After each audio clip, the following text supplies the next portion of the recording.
नमस्कार दोस्तों, कल डेक्स मॉर्गो फील्ड के अंदर गया था जहां जाकर वो बहुत डर गया था। अब आगे। आज डेक्स फिर से नशा छुड़ाऊ मीटिंग में जाता है। मीटिंग खत्म होने के बाद वही दो खूबसूरत आंखों वाली लड़की उसके पास आती है और उसे कॉफी के लिए बुलाती है। दरअसल इन खूबसूरत आंखों वाली लड़की का नाम लीला था और वो डेक्स को पहले दिन ही देखकर अंदाजा लगा लेती है कि ये अपने अंदर कुछ न कुछ छुपा कर रखता है। उसे डेक्स एक रहस्यमयी इंसान लगा था जो अंदर से कुछ और बाहर से कुछ और था। दोनों एक कैफे में बैठे कॉफी पी रहे थे। लीला, तुमने बहुत सी आवाजें अपने अंदर छुपा रखी हैं। लीला आगे कहती है, तुम कौन हो? डेक्स उसकी बात सुन हैरान था। लीला, तुम खुद से ही लड़ रहे हो। डेक्स उसकी बातें सुनकर वहां से चला जाता है। डेक्स जाते जाते सोचता है, ये लड़की शैतानों को पहचान लेती है, मुझे इससे बचकर रहना पड़ेगा। अगले दिन डेक्स फिर रॉजर के पास जाता है और उससे अपनी गाड़ी की वारंटी के बारे में पूछता है। रॉजर बिजी था, इसीलिए उसने डेक्स को अपने ऑफिस में बैठकर इंतजार करने को कहा। डेक्स उसके ऑफिस में बैठा था कि तभी एक औरत वहां आती है। डेक्स उससे बातों बातों में पूछता है, क्या तुम सिंगल हो? औरत थोड़ी हैरान होकर, हाँ। डेक्स, क्या तुम किसी बिल्डिंग में रहती हो? औरत, घर में। मुझे लोगों की आवाजें सुनना अच्छा नहीं लगता।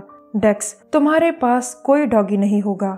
औरत हंसकर, हाँ। दरअसल रॉजर अकेली रहने वाली औरतों को मारता था। रॉजर औरतों से कम पैसे लेकर उन्हें गाड़ी बेच देता था। वो उन्हीं औरतों का शिकार करता था जो घर में रहती थी, न कि किसी बिल्डिंग के अपार्टमेंट में। रॉजर धीरे धीरे उनसे दोस्ती बढ़ाकर उनके घर में आता था। अब डेक्स सोच रहा था, जो ज्यादा दाम पर चीज बेचे उसे तो फायदा है ही, और जो कम दाम पर चीज बेचे वो भी कहीं ना कहीं से फायदा उठाना चाहता है। डेक्स को अब किसी भी छानबीन की जरूरत नहीं थी क्योंकि रॉजर जल्द ही उस औरत को मारने वाला था। सारे सबूत, हालात रॉजर के खिलाफ थे जो डेक्स के लिए काफी थे। डेक्स रात को ही रॉजर को उसी की जगह से बेहोश कर उठा लेता है। किलिंग रूम तैयार था एक औरत के घर जिसे रॉजर ने ही मारा था। आज डेक्स ने एक संकी कातिल का शिकार किया था जो कम दाम पर चीजें देकर ज्यादा फायदा उठाना चाहता था। अब हमें डेक्स फिर से नशा छुड़ाऊ मीटिंग में दिखता है। मीटिंग खत्म होने के बाद जेम्स डेक्स के पास आकर कहता है, मुझे पता है कि तुम गलत हो।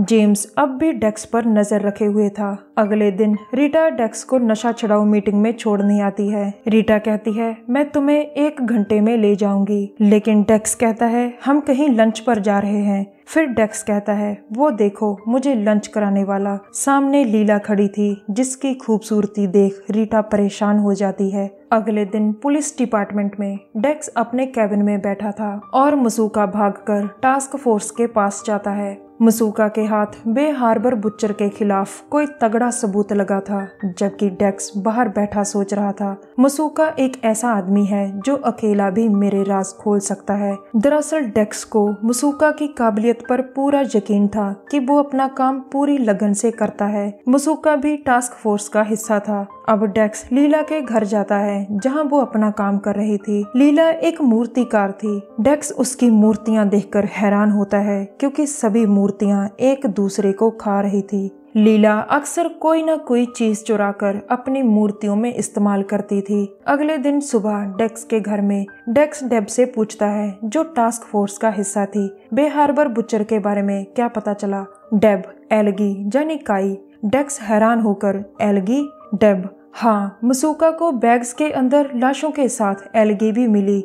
डेक्स, उससे क्या होगा? डेब, मसूका को लगता है कि वो एलगी से किलर की बोट का पता लगा सकता है। अब हमें डेक्स मॉर्गो फील्ड के अंदर दिखता है। बटिस्टा उसके पास आकर कहता है, ये गर्मी मुझे मार देगी। फिर वो कहता है, इससे पहले मैं पिघल जाऊं, मैं अपनी गाड़ी में जाता हूँ। बटिस्टा ये कहकर वहां से चला जाता है, लेकिन डेक्स उसकी बात सुन सोचता है, गर्मी यही तो मेरी मदद कर सकती है। अब रात को डेक्स चोरों की तरह फिर से मॉर्गो फील्ड के पास आता है। डेक्स यहाँ आकर एसी यूनिट को तोड़ देता है। सुबह जब फ्रैंक मसूका के साथ फील्ड के अंदर आता है तो लाशों से बहुत बदबू आ रही थी।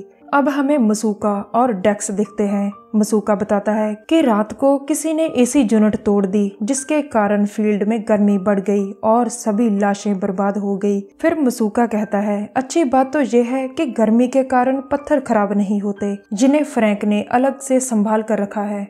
डेक्स पत्थर? मसूका हाँ, हमें पत्थरों पर भी एल्गी मिली। फिर मसूका कहता है कि बुचर बैग्स में पत्थर डालकर फेंकता था ताकि लाश नीचे गहराई में जा सके। अब डेक्स की चिंता दिन ब दिन बढ़ रही थी और वो सोच रहा था आज मैं डर चुका हूँ, हर बार इतनी सावधानी बरती, लेकिन एल्गी के कारण मैं पकड़ा जा सकता हूँ। एक छोटा सा सुराग बड़े से बड़े कातिल को फंसा देता है। दूसरी तरफ पुलिस डिपार्टमेंट में बटिस्टा बताता है कि पत्थरों पर जो एल्गी लगी थी वो 3 किनारों पर ही देखने को मिलती है, टर्की क्रीक, सनसेट कीज और कोरल कॉव। फ्रैंक पूछता है क्या कोई इन पर बात करना चाहता है? डेब कोरल कॉव पर मेरे पिताजी अपनी बोट रखते थे, वहाँ बोट खड़ी करने की स्लिप मेरा भाई डेक्स इस्तेमाल करता है। दूसरी तरफ लीला के घर डेक्स लीला पर भरोसा कर उसे हैरी के बारे में थोड़ा बहुत बताता है, लेकिन अपना राज सुरक्षित रखता है। लीला सच ये है हैरी ने जो किया उसे उसका अंदाजा नहीं था। तुम्हें लगता है कि हैरी ने मेरा ख्याल नहीं रखा? लीला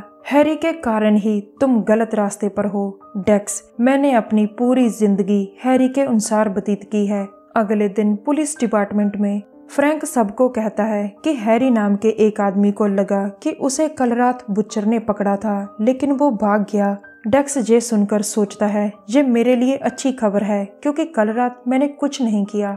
दरअसल हर मुजरिम की तरह डेक्स भी यही चाहता था कि पुलिस उस तक ना पहुंचे, किसी गलत दिशा की तरफ ही जाए। अब पूरी टास्क टीम और डेक्स उस आदमी के पास जाते हैं। वो उन्हें बताता है कि बुचर ने उसे ट्रेन के डिब्बे में रस्सी से बांध दिया था, लेकिन मैं किसी तरह से आजाद होकर भाग निकला। डेक्स उसी डिब्बे की जांच कर रहा था जहां हैरी को किसी ने रस्सी से बांधा था। फ्रैंक वहां आकर डेक्स से पूछता है कि अगर तुम बुचर होते तो क्या इस जगह को चुनते? डेक्स मेरे ख्याल में हाँ। हैरी नहीं, कभी नहीं, बुचर साफ सुथरा है। एक रात डेक्स अपने घर आता है और कुछ सोचकर अपनी ब्लड कलेक्शन देखने लगता है, लेकिन उसे उसकी कलेक्शन कहीं नहीं मिलती। डेक्स समझ जाता है कि कलेक्शन फ्रैंक ले गया और अब मेरा खेल खत्म। तभी पुलिस डेक्स के घर आती है और डेक्स को अपने साथ ले जाती है। पुलिस डेक्स को पकड़कर पुलिस डिपार्टमेंट में ले आती है। सभी डेक्स को देख रहे थे, सामने फ्रैंक और कैप्टन खड़े थे। सबसे बड़ी बात, डेक्स के सामने टेबल पर डेक्स की ब्लड कलेक्शन वाला बॉक्स पड़ा था। दोस्तों कल हम देखेंगे कि आगे क्या होता है। तब तक के लिए नमस्कार, जय हिंद। हमारी वीडियो देखने के लिए धन्यवाद। प्लीज हमारे चैनल को जरूर सब्सक्राइब करें।